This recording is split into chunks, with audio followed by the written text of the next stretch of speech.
Organizacija Severnoatlantskog sporazuma poznata i kao Severnoatlantski savez. Međunarodni je vojni savez zasnovan na Severnoatlantskom sporazumu koji je potpisan 4. aprila 1949. godine.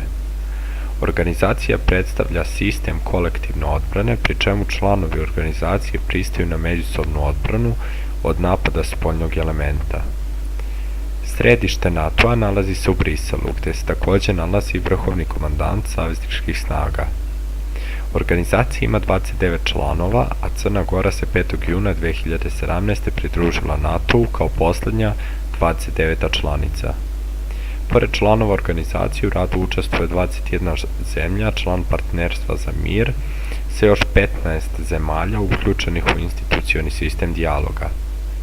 Zajednički vojni troškovi svih država članica NATO-a čine oko 70% svetskih troškova.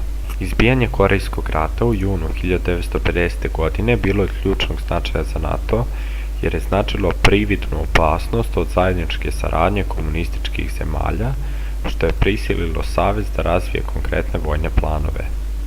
Vrhovna komanda savezničkih snaga u Evropi je formirana za snage koje se nalaze u Evropi, a počele su sa radom pod vrhovnim komandantom Dwightom Eisenhowerom u januaru 1951. godine.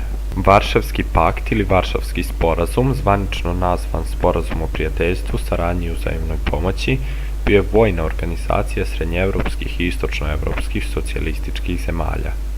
Uspostavljen je 14. maja 1955. godine da bi odbio mogući napad NATO-a koji je stvoren u aprilu 1949. Stvaranje Varšavskog pakta bilo je izazvano uključivanjem ponovno naoružane zapadne Nemačke u NATO, usvajanjem Pariskog sporazuma. Pakt je postojao tokom hladnog rata, sve dok nakon kolapsa komunističkih zemalja u Evropi i političkih promjena u Savezu sovjetskih socijalističkih republika, članice nisu počele da se povlače 1991. godine. Varšavski pakt je zvanično raspušten u julu 1991.